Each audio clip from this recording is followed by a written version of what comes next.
So most people know me from this shot right here. Which in 2021, the car had a major fuel problem. It lost fuel pressure, it damaged one injector, and it has been a constant struggle ever since. And off camera, I replaced the fuel pump then. The gremlins has been back. So what's going on, guys? Welcome back to the channel. Welcome to another video. Today I'm going to show you step by step on how to replace the fuel pump in your E90. This may or may not be the same procedure for your petrol model, but for the diesel models it should be the exact same thing. Link down in the description is for the parts that you'll need, the tools that you need, and the OEM part number, so you can make sure that you're getting the right things, as well as you know for a fact that you are going to get the right part with the correct pressures and everything. In the next couple of weeks there will be some other stuff happening to the car, but until I can get the car actually working correctly, those will have to wait for a while. If you want to follow step-by-step instructions on repairing any of your vehicles or any of your BMW needs, feel free to click the link down in the description to check out emanualonline.com so you can check out a workshop manual for yourself. Purchase one for your car. You can use my code Preshaan22 at discount, so you can save yourself 22%, and you can get everything and anything you need for your BMW, whether it's step-by-step instructions, talk specs, whatever it is. emanualonline.com, link down in the description down below. Start off by removing the back seat, which is quite simple. You just lift up from each side of the car and pull the seat out.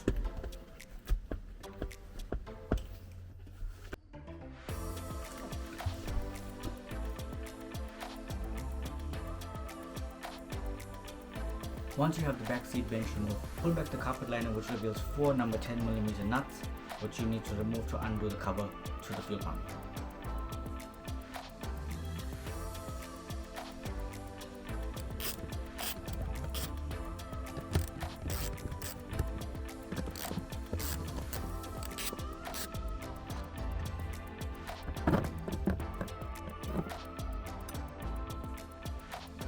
Once you remove the cover for the fuel pump, there's 2 plug connectors that you need to pinch down together and pull the plugs out. That will allow you to disconnect the fuel pump completely and allow you to remove the locking ring.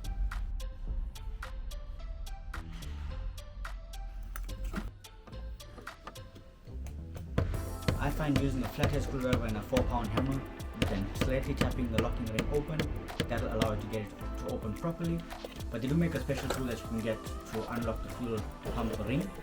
Not necessary, but it will do the job much easier.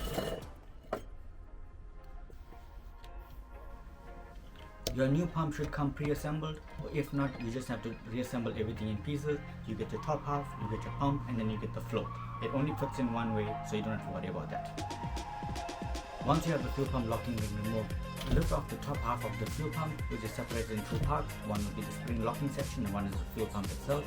So lift off the top section and remove all the piping. They have pinch connectors on them, and you just need to undo them one by one. There should be 3 in total. 2 pinch connectors and 1 feed line to the pump.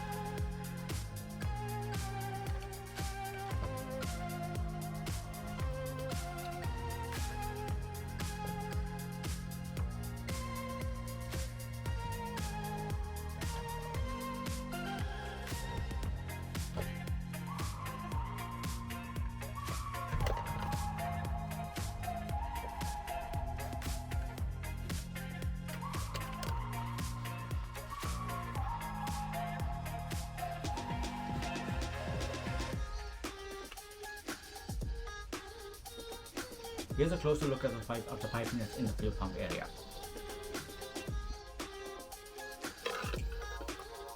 Slowly insert the fuel pump float end first, allowing the fuel pump to gradually drop down to the bottom of the tank, which allows you to put in all the piping.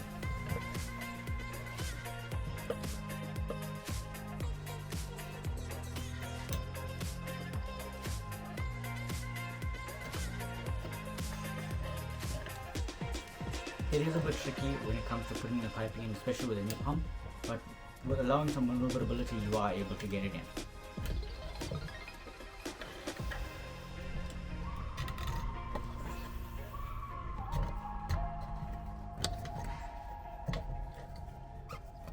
Once you have everything fully secured and everything's all hooked in and connected, push the top end of the fuel pump down into the center locking ring and use the metal locking ring to lock it down. In this shot, I'm not completely locking it in. I just wanted to make sure that the pump is working, so that's why I just plugged it in tighten down by hand with the locking ring and start the car. You'll hear what I'm talking about, or what I mean about faulty injectors soon enough.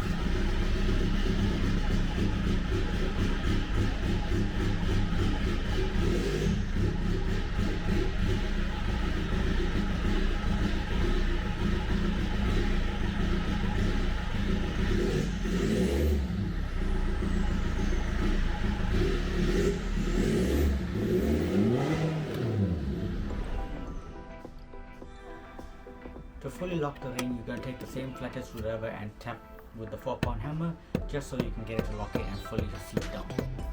Until it doesn't turn anymore, that's when you stop.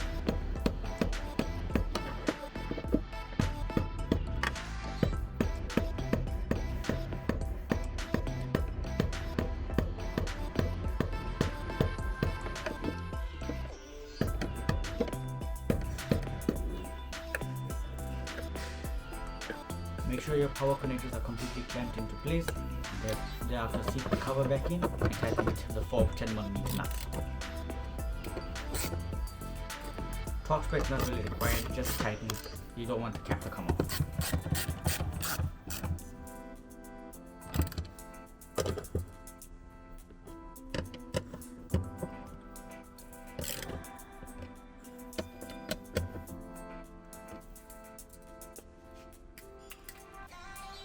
And there you have it, guys. That's how easy it is to install your fuel pump. All you have to do once you put everything back in, just drop down the carpet connector and put the seat back in. It's easy as that. No special tools required. All you need is a 10mm socket, ratchet, or whatever you want to use, and a flathead screwdriver and a hammer. You can get the special tools, but it's not really necessary. Like it's as in the video, it's quite simple. If you have any questions or feedback, leave your comments down below and subscribe to the channel if you're new, and leave a like for the video so it helps me grow on YouTube. I'm more than appreciate it. Thank you so much for watching, guys. Stay tuned for the next upcoming videos once I get the car running properly. It is currently July 2025. So yeah, I did that short back in 2021, and up till now people are still commenting about what this and that is. But yeah, it is what it is. It's the internet. Not many people follow the journey. Thank you so much for sticking around. I'll see you guys in the next video. Take care. Peace.